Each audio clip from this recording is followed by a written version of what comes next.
আজকের মজাদার গল্প তারপর। আরো একটি নতুন গল্পে আমার চ্যানেলে স্বাগত। এক যে ছিল রাজা, তার ভারী গল্প শোনার শখ, কিন্তু তা থাকলে কি হয়, রাজামশাইকে কেউই গল্প শুনিয়ে খুশি করতে পারেন না। রাজামশাই বললেন, যে আমাকে গল্প শুনিয়ে খুশি করতে পারবে তাকে আমি আমার অর্ধেক রাজ্য দেব, না পারলে তার কান কেটে নেব। তা শুনে দেশ বিদেশের কত ভারী নামজাদা গল্পওয়ালা কমর বেঁধে গোফে তা দিয়ে গল্পের ঝুড়ি নিয়ে আসে, কিন্তু কেউই রাজামশাইকে খুশি করতে পারে না। যাবার সময় সকলেই কাটা কান নিয়ে দেশে ফিরে যায়। গল্প বলতে গেলেই রাজামশাই খালি বলেন তারপর তারপর এরম ভাবে গল্পওয়ালা দফা শেষ করে তবেই তিনি ছাড়েন। রাক্ষস মারা গেল, তারপর ভারী আনন্দ হলো। তারপর এমনি করে আর কত বলবে, কাজেই শেষে একবার তাকে বলতে হয়, আর আমি জানি না, বা আর বলতে পারছি না। তাহলেই রাজা বলেন, তবে গল্প বলতে এসেছিলে কেন? কাট তবে বেটার কান। এই তো ব্যাপার রাজামশাই। তারপরে শেষও কেউ করে উঠতে পারে না, অর্ধেক রাজ্যও পায় না, লাভের মধ্যে কান্তি যায়। এদিকে হয়েছে কি, সেই দেশে থাকে এক নাপিত। সে বড্ড করে ভারী শিয়ানা।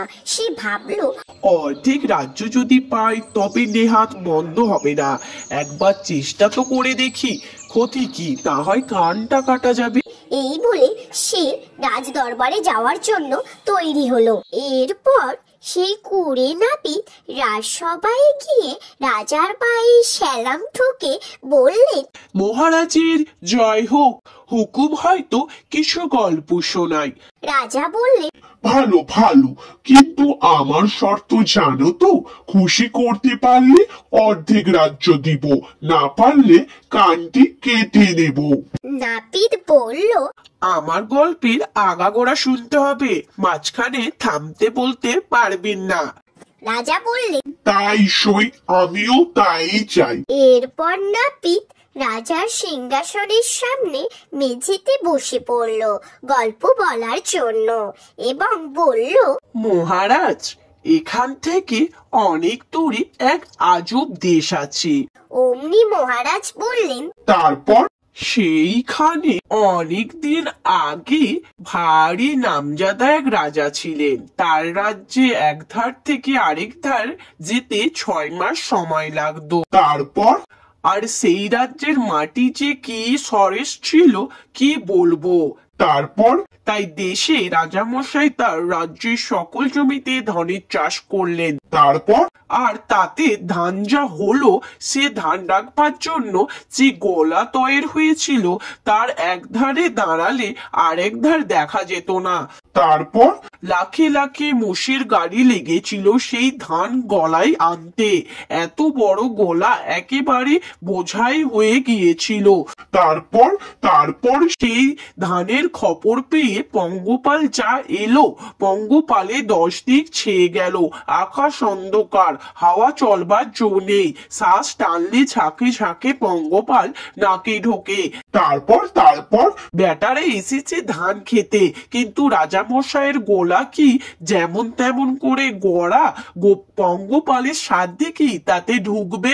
10 দিন বেটারা বন বন করে গোলার চারিধারে ঘুরে বেড়ালো, বেড়ার কোনোখানে এক বিট বার করতে পারলো না। তারপর তারপর তারপর 11 দিনের দিন কয়েকটা ডান পিঠে ছকরা পঙ্গপাল খুঁজে খুঁজে কোত্থেকে গিয়ে একটা বিট বার করেছে।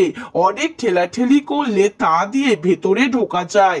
তারপর তারপর তখন তাদের পালের গদাটা এসে সেই বিধের মুখে বসলো। ঠেল তোরে বাপু, সকলে তোরা সবাই মিলে দেখি ভিতরে ঢুকতে পারি কিনা। তারপর তারপর সে কি ভীষণ ঠেলাঠেলি, গদা পেটা চ্যাপটা হয়ে গেল, তবু বলল ঠেল ঠেল। তারপর শেষে অনেক কষ্টে অর্ধেক ছাল বাইরে রেখে তবে গিয়ে ভিতরে ঢুকলো। তারপর ঢুকে একটি ধান মুখে করে দিয়ে বিধের কাছে এসে বলল, এবারে আমাকে টেনে বার কর। তারপর ওই সে কি টানাটানি, আর একটু হলেই বেটা ছিঁড়ে যেত। যা হোক, অনেক কষ্টে সে ধানটি নিয়ে বাইরে এলো। তারপর আর একটা বেটা গিয়ে বসেছে সেই বিধের মুখে, আর তেমনি ঠেলাঠেলির পর ভিতরে ঢুকছে, আর একটি ধান নিয়ে তেমনি টানাটানির পর বাইরে এসছে। তারপর আরেক বেটা, তারপর আরেক বেটা। রাজামশাই যতই বলল তারপর নাপিত ততই বলল আরেক বেটা। দণ্ডের পর দণ্ড এইভাবে গেল। রাজামশাই ব্যস্ত হয়ে উঠলেন, কিন্তু না শুনে উপায় নাই। বলেছেন আগাগোড়া শুনবেন, থামিয়ে দিতে পারবেন না। সন্ধ্যার সময় রাজামশাই আর থাকতে না পেরে বললেন, আর কত বলবে? এখনো কি শেষ হলো না? নাপিত জোড়হাতে বলল, ঠিকই মহারাজ, সবই তো আরম্ভ। গুটি কয়েক পঙ্গপাল সবে গুটি কয়েক ধান নিয়েছে, এখনো গোলা ধান বোঝায়। আকাশ পঙ্গপালে অন্ধকার। কাজেই আর কি করা যায়? আরো দুদিন বসে পঙ্গপালের কথা শুনলেন। তারপর আর কিছুতেই থাকতে না পেরে মহারাজ কেঁদে ফেললেন। আমার ঢের হয়েছে বাবা, অর্ধেক রাজ্য নাও, নিয়ে আমাকে ছেড়ে দাও, আমি একটু হাঁপ ছেড়ে বাঁচি। তখন নাপিতের খুবই মজা হলো। আমার গল্প পুরনো, নটি গাছটি উড়লো। এইরকম নতুন নতুন মজাদার গল্প পেতে আমার চ্যানেলটি সাবস্ক্রাইব করে সঙ্গে থাকবেন। ধন্যবাদ গল্পটি সম্পূর্ণ দেখার জন্য।